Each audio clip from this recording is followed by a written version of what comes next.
Hello, everybody. My name is Franklin, and I'm really excited to be here with Daniel Burke, the creator of the YouTube channel From Arthritic to Athletic. We're going to be talking about the exercise mindset and its impact on learning. There will be a live question and answer space for you as well. Living Quite Simply will be doing that. We'll talk more about that. But before we get into this interview with Daniel Burke, I want to play a video, and that video is going to give you a little bit more of the context about Daniel's story. And so we'll do that right now. I was born a normal baby boy, and for the first 10 years of my life, we thought it would remain that way. When I was 10, I got this pain in my hips that caused me to limp and walk slower than others. My parents and I didn't think much of it because a year earlier I had had seizures that the doctor said would affect my gait, which means my ability to walk. But that pain never went away, and my parents and others who I looked up to always made me feel like it was my fault for not exercising enough, although I knew it was because of my pain that I wasn't exercising and not the other way around. The reason they insisted on this, though, is because that is what the doctor said was the most important thing for me. The doctors actually said there was nothing wrong with me at this time. For about 4 years this continued until when I was 14, my friends and I were playing soccer, and as often happens, one of my friends inadvertently kicked my foot instead of the ball.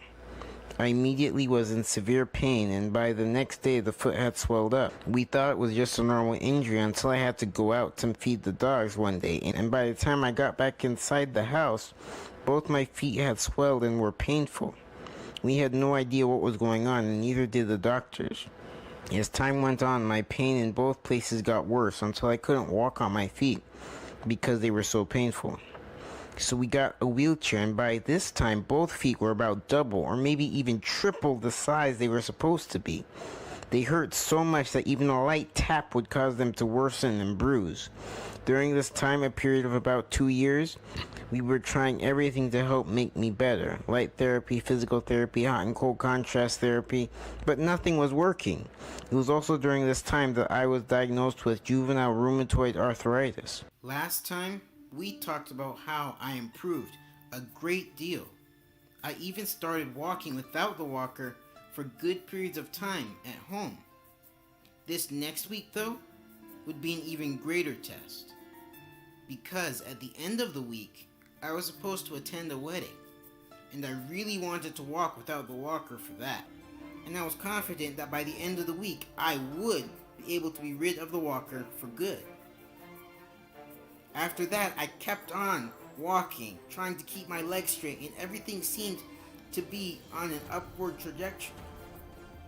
I found that in the mornings were the hardest for me to walk at this time. Then when we went to physical therapist the next time, I walked. Then we did this obstacle course with me going sideways over these hurdles.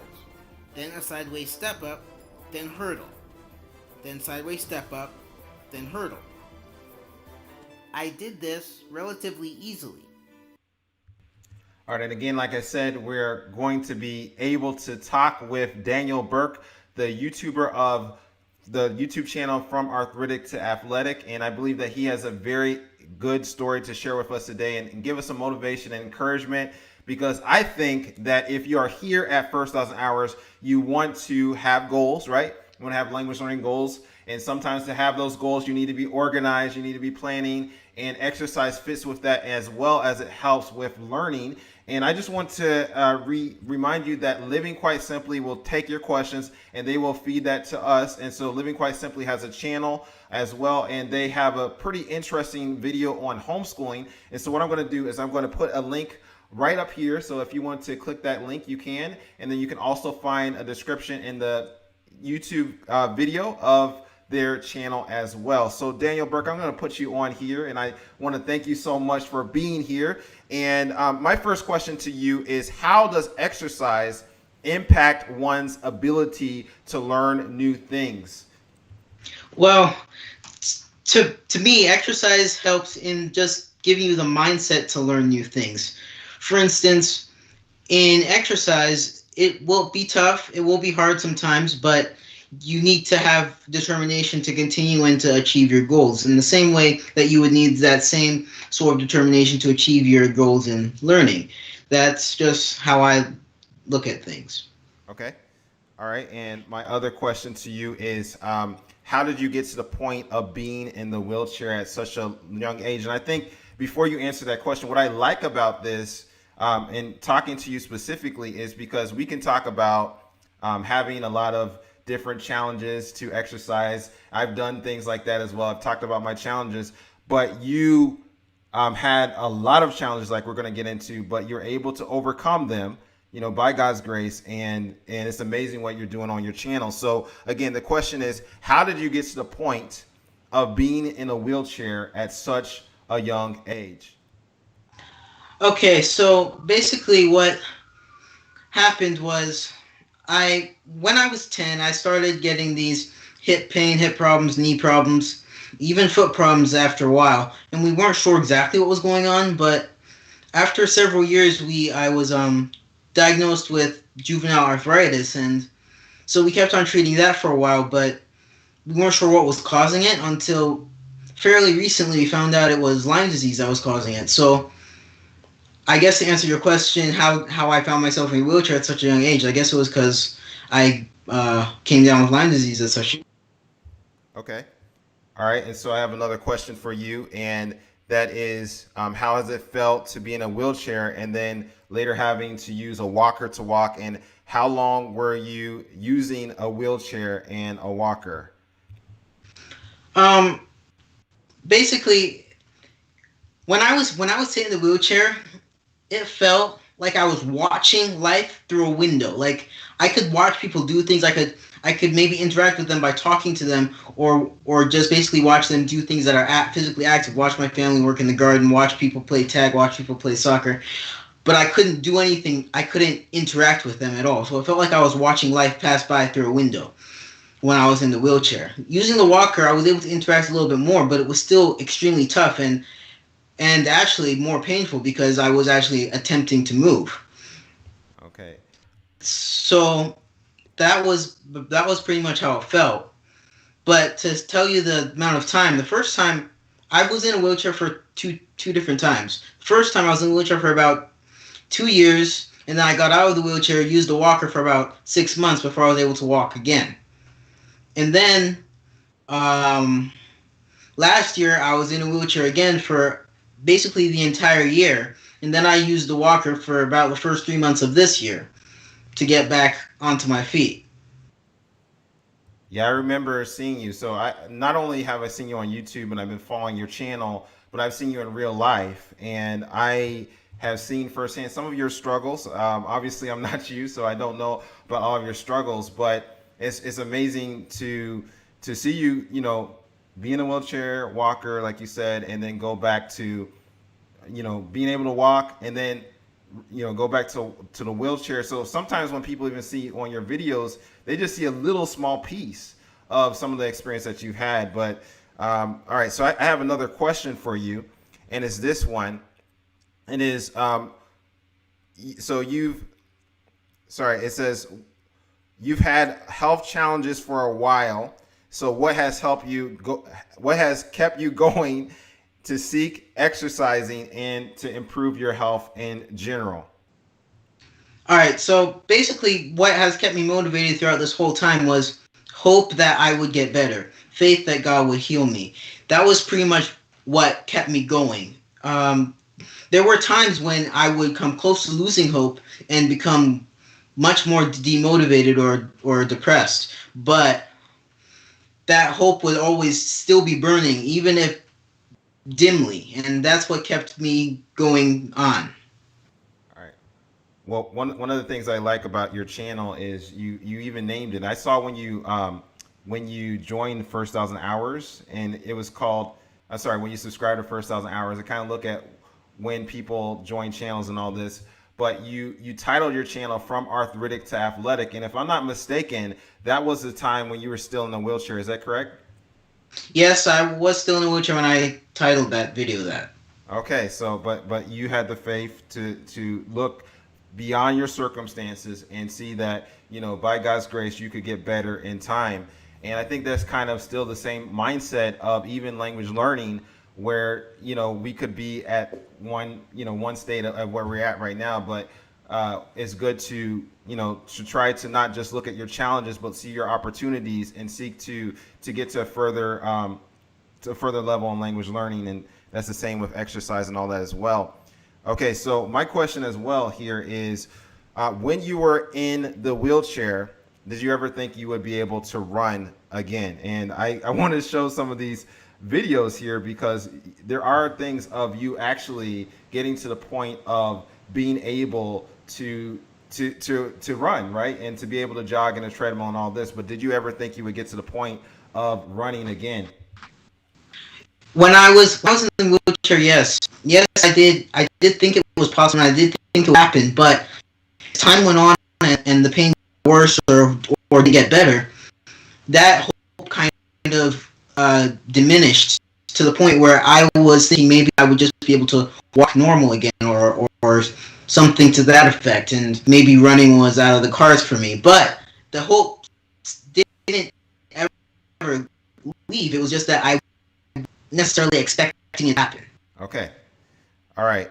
That's well. I'm glad that you continue to have the hope, and then keep on striving to grow. And so I have another question for you. So, how often do you exercise? I've seen some of your channel and things like that. So, how often do you exercise, and what does your exercise routine consist of? Uh, I exercise pretty much 6 days a week. Just not Sabbath or Saturday. And Sundays, I try to do 100 push-ups. Mondays, I try to hold up as I possibly can, up to around 6 seconds. Haven't got there yet, but that's Tuesday is physical therapy day, so I do whatever the physical therapist tells me to do for about the hour that I'm there, as well as I do chin-up. And then Wednesday I go plank again. Thursday I do 100 push-ups, and then Friday I do physical therapy again. Okay. All right. Well, I'm glad that you are keeping active and in your exercise journey and all of that. So I also have another question here. Like, how has exercise helped to improve your health? What would you say?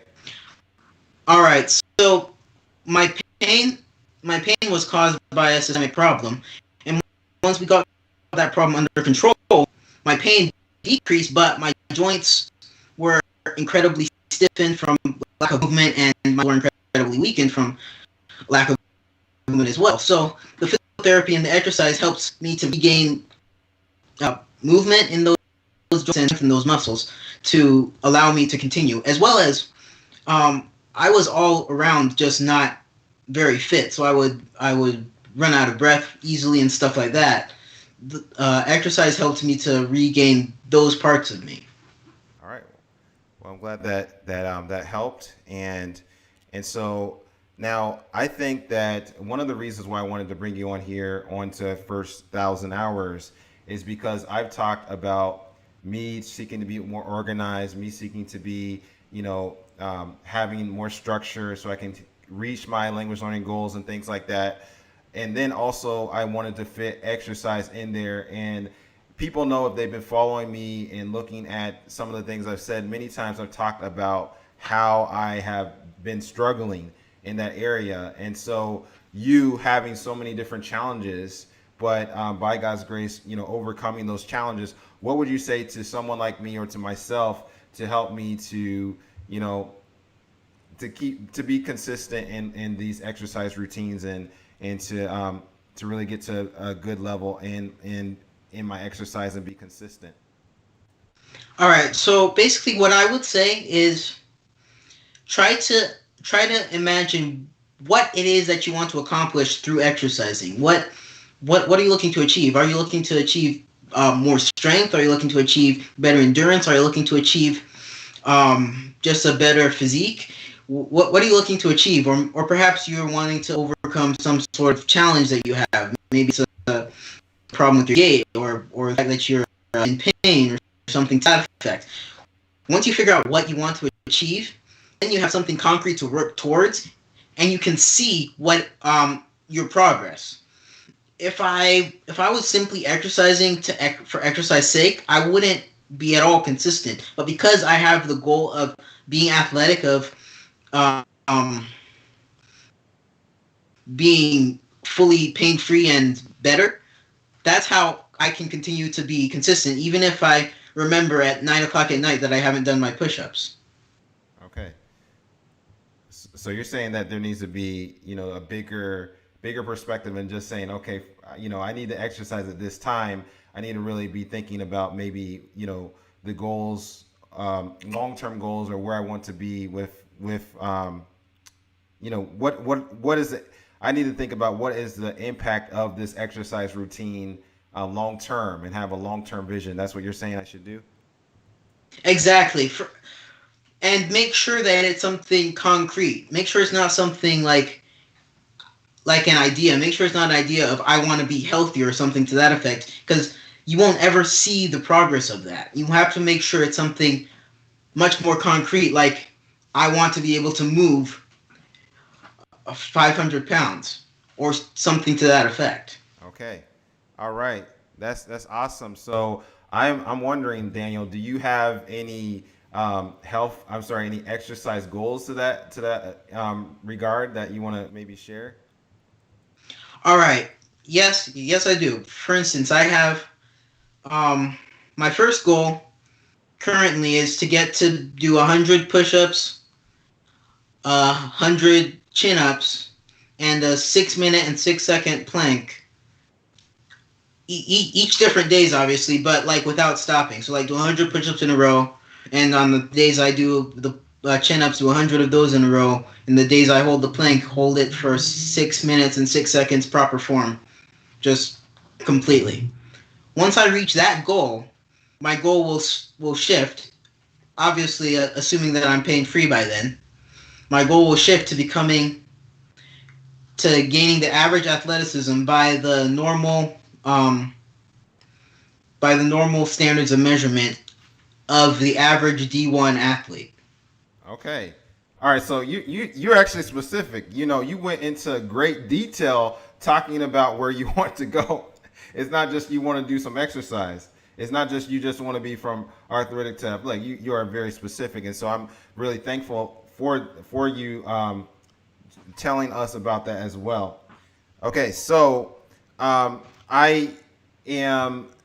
I don't see that we have any questions from anybody for Daniel. So Daniel, I just want to I just want to thank you so much for being here at First 1,000 Hours. And I just want to encourage people, if they they can go and look at a playlist of Daniel's videos.